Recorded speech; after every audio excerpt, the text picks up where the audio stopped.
My parents are moving in with us starting today. What a bombshell to drop all of a sudden. As I stood there in disbelief, my husband said with a sigh, "If you have a problem with it, you can leave." How far will he go to belittle me? Fine, I replied, and decided to move out. Why are you acting like you're above me? As I looked down at my husband, crumbling to his knees, I said, "Seems like the tables have turned. To be honest, I couldn't care less about you."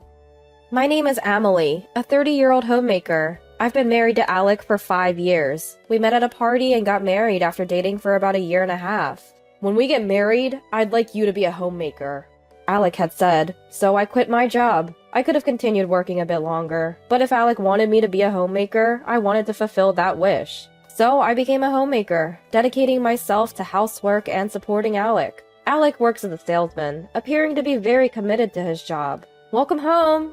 I'm back and I'm beat. Seeing him so drained, I knew his job must be really tough. That's why I did my best to prepare nutritious meals, increasing the variety and focusing on meat-heavy dishes to help him recharge. Ah, fried chicken today? That's perfect with a cold beer. I feel re-energized. I'm glad to hear that. Seeing Alec happily eat the food I prepared made it all worthwhile, and to make his life as comfortable as possible, I kept our home spotless every day. I believe I managed to maintain a home we both could be proud of. I thought I was doing a good job supporting Alec in every way I could. But to be honest, I had my reservations, and they started not long after we got married. It was about Alec's low salary. Despite being in sales, Alec struggled to close deals, and it seemed like his peers and even his juniors were outperforming him. In the beginning of our marriage, I thought Alec was committed and told myself that he was still young and it was only natural for him not to earn much. However, years went by and his paycheck didn't grow. We were getting by with just the two of us since we didn't have kids yet, but we were far from living comfortably. In reality, we had to cut back on groceries, and though we wanted to travel, we couldn't afford it with Alec's income. That's why around our second year of marriage, I suggested to Alec that I could work part-time. If I could earn a little money on the side, I'm sure it would give me peace of mind and make life easier. However, Alec wouldn't let me work part-time. "You promised to take care of the home, so focus on that," he said. "I'll still manage the home, but I want to work just a little during the day," I replied. To avoid hurting Alec's pride, I didn't mention our financial struggles. I tried to get his approval by saying that I wanted to feel connected to society, or build up our savings. Still, Alec refused. "You'll end up working longer hours, and housework will be neglected. I can see it coming," he said. "But aren't we living just fine on my salary?" What's he even talking about? I thought he knew we're trying to make ends meet, which is why I wanted to work. I bit my tongue to hold back a retort. In the end, Alec wouldn't let me get a job, so I started brainstorming ways to cut costs.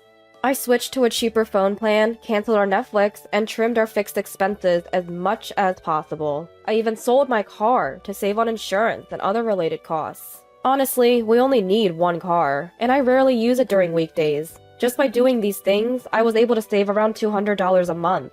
I also tried hard to cut down on our grocery bills. I substituted meat with soy products, bought things on sale and froze them, and generally got creative. I researched various recipes to keep our meals interesting, and it worked. I also stopped buying store-bought snacks, opting instead to bake cookies at home. Thanks to these efforts, I reduced our monthly food bill by almost another $200. So in total, I was saving about $400 a month, which I figured was close to what I'd make working part-time. I started putting away these savings, preparing for whatever lies ahead. A few $100 may not seem like much, but it adds up over time. And so, I did my best to save money. But then, something unexpected happened a few months into this new lifestyle. What is this? A huge package arrived, addressed to Alec. "Hey, what's this all about?" It was a day off, so I woke Alec, who was sleeping in. "What? Why are you waking me up on my day off?" "Get up, you need to see this." I dragged Alec to the living room and pointed at the package. "Oh, it's finally here?" With a smile, Alec opened the package. "Wow, this is awesome!" And what he pulled out of the box was a giant speaker. With this, you can watch movies with incredible sound and immersive experiences. Plus, it's great for simply listening to music too. Alec was visibly excited, but something was nagging at me. "Hold on, how much did this set you back?" I think it was around $500. "What? $500? I felt like I was about to faint. I had worked so hard to save that $500, and Alec had blown it in an instant. Why would you spend so much on something like this? What do you mean, something like this? I thought you'd be happy to have a more cinematic experience when we watch movies together. Don't waste money on something so expensive. Well, wasting money? Don't try to spin this like it's for my benefit because I called you out. You wanted this for yourself, didn't you? Stop making excuses. No, I'm not making excuses. The fact that he was panicking told me I hit the nail on the head. Look, I bought this because I thought we needed it. Stop complaining. You're just a housewife. I'm the breadwinner here. Alec really said that? I can't believe it. Here I am, working hard and being creative to save money, and this is the thanks I get? I was furious with Alec for not understanding my efforts at all. I can't believe you're serious. I am serious. You're taking me for granted. Show some gratitude. That's my line. He's the one who should be thankful to me. But over the years since we got married, I've been a stay-at-home wife and pretty disconnected from the workforce. Getting back into the job market looked challenging, and if I was suddenly kicked out, I'd struggle to make it on my own. So, like it or not, I had to rely on Alec's income. Even if I wanted to work part-time, Alec wouldn't give me the green light. And after our recent argument, he's become even more stubborn. You really ought to appreciate what I do for you, he'd say. Alec insisted I remain a stay-at-home wife. It seemed he relished the role of the main breadwinner and didn't want to lose that status. If I were to contribute financially, even just a little, he couldn't claim full credit for our lifestyle. I was utterly disappointed when he said such things. He needs to put himself in my shoes, tangled in his petty pride. If he wants to keep his pride high, then he should be showing real results. But Alec's career prospects seemed bleak as ever, and just when I thought things couldn't get worse, Alec threw another curveball my way. This time, it was about his parents. They adored Alec, their only son, especially my mother-in-law. You could tell she hadn't quite cut the umbilical cord just by looking. Recently, Alec has been saying that I've been acting defiant toward them. Who do you think is supporting your lifestyle, huh? Ugh. Oh my, that's terrible. It's these young women today. They lack gratitude.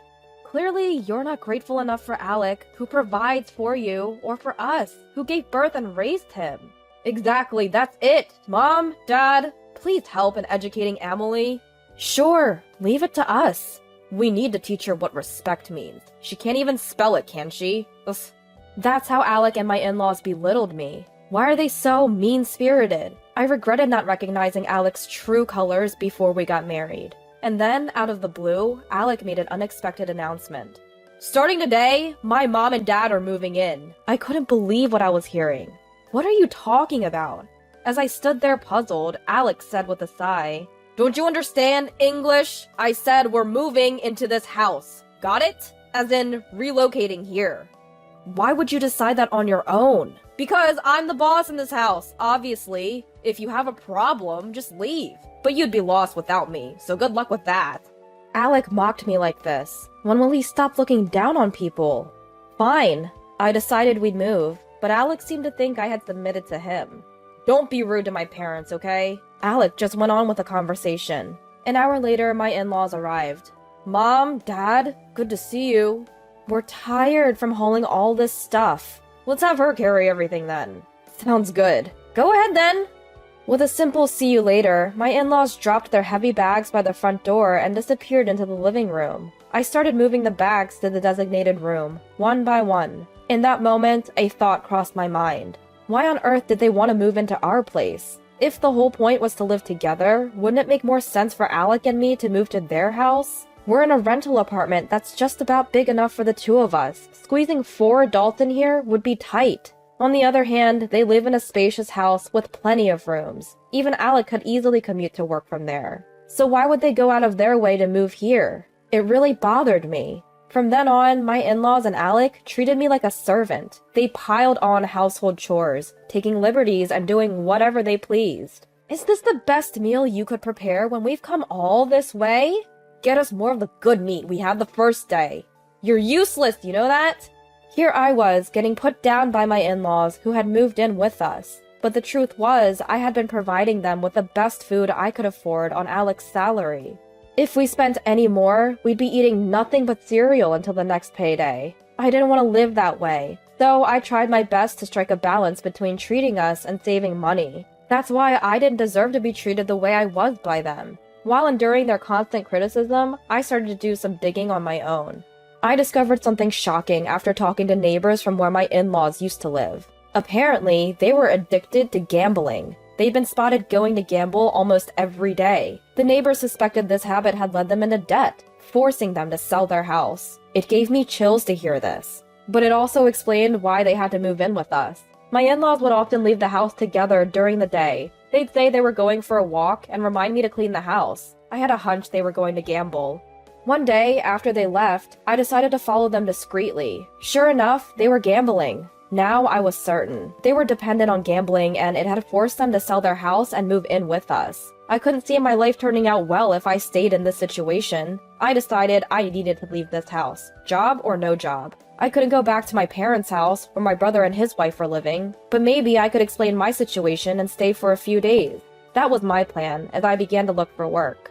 I knew I wouldn't find the job the regular way, so swallowing my pride, I reached out to a former boss of mine. She was a woman I had admired a lot back when I was working. I hadn't seen her since I got married and left the company. I felt guilty contacting her out of the blue, but I took the plunge. To my delight, she was happy to hear from me and agreed to meet at a cafe. When I saw her again, she seemed even more impressive and looked fantastic. Manager Ethelyn, it's been a while. Thank you so much for taking the time to meet. Just call me Ethelyn. No need for the manager title anymore. What? You left the company? You didn't know, huh? I'm actually running my own business now. Really? I couldn't believe it. My old boss was now a business owner. I had reached out to her, hoping she might offer me a job. Even though I was unaware of her current position, I was incredibly embarrassed. I'm really sorry. I didn't mean to bother you or waste your valuable time. What are you talking about? If it were a hassle, I wouldn't be here. Why don't you come work for us? Excuse me? You have multiple qualifications, and you were always quick to understand things and take initiative. I trust you because you always gave it your all until you found your own groove. I was thrilled to hear her say that. I was so happy that I burst into tears, and Ethelyn became quite concerned. Next thing I knew, we were at my house, and Ethelyn was listening empathetically. You should leave home as soon as possible. I'll assist with the rent and provide a place for you to live on your own. Are you serious? It's a request from a dear subordinate, of course. I decided then and there to follow Ethelyn. No, CEO Ethelyn, for life. I immediately began preparations to move out, and as soon as the place was secured, I planned to move. One day when I was getting ready to go out, Alec and my in-laws shot me cold glances. What are you doing? Getting ready to go out? Where do you think you're going without us? You're not allowed to slack off on housework. Angry in-laws with their harsh words, I ignored what they said and continued with my preparations. Enough! Do you even know what will happen if you keep this up? I'll divorce you and leave you homeless. Alec confronting me like that. I looked straight into Alec's eyes and gave my response. Fine, let's get a divorce. What? Alec blinked in surprise. What did you just say? I said, let's get a divorce. My in-laws, who had been smirking, now looked uneasy. Just then, the doorbell rang. Seems like they've arrived. Huh? I slipped past my in-laws and opened the front door. Standing there were some burly men. They were the movers. Please, go ahead. The movers started loading my stuff into the truck. What the hell is happening here? Alec quickly turns to me and asks, I'm moving out. You're unemployed. There's no way you could find a place. Actually, I found a job with company housing. Connections are indeed essential. I got hired by a company my old boss runs. My starting salary will be over $2,000 net worth, which is far better than your $1,600. What? How could you earn more than me? Alec was visibly shaken. Hearing this, my in-laws were shocked for different reasons. Wait, Alec only earns that little? So how will our debts be paid off? Debt? What are you talking about? Oh, well, It seems my in-laws didn't tell Alec about the debt. They have a gambling debt, apparently. Why would you? Enough, Dad! My father-in-law shuts his mouth after a scolding from my mother-in-law. But it's too late. Alec has just found out about his parents' gambling debt at the worst possible time. So let me get this straight. Emily makes more than me. I'm getting divorced, and now I have to cover my parents' gambling debts too? Alec's face turns pale. As he falls to his knees, I say, looks like the tables have turned, huh? Not that I care about you, but this is kinda sad. Just then, the movers catch my attention. All your stuff is loaded up. Thank you. I'll be coming along as well. Hold on. We never agreed to a divorce. Don't think you can leave just like that. My in-laws try to physically stop me. The movers intervene. Are you trying to use force? We'll act as witnesses, and if you try anything, we'll defend our client. There's no way my in-laws can stand against these burly movers, so they just stand there, looking lost. I get a ride in the moving truck and head to my new home. Thank you so much. You were a lifesaver. Don't mention it. Wishing you a happy new life. The hunky movers left with cheerful smiles on their faces, making my heart skip a beat. Then, through my lawyer, I filed for divorce from Alec. Alec, who was completely disheartened, agreed to the divorce without a fuss, and we were able to part ways peacefully. After that, Alec chose to cut ties with his parents and even terminated his apartment lease, disappearing as if he was running away. Well, it's probably for the best. With Alec's low income, he'd end up taking on his parents' debts if he stayed. His parents, left high and dry by their own son, were apparently caught by debt collectors. As for Alec, he even quit his job to evade his parents. He sent me an email pleading to get back together, but I ignored it. I don't know what he's up to now, but I assume he's got an even lower paying job and is living a lonely, poor life. Meanwhile, I've been pouring my heart into my work for Ethelyn, who took me in. My hard work is paying off little by little, and I'm gaining recognition from my coworkers. Living in company housing, my rent is dirt cheap, and I'm saving money like never before. From now on, I plan to keep boosting my savings while contributing even more at work.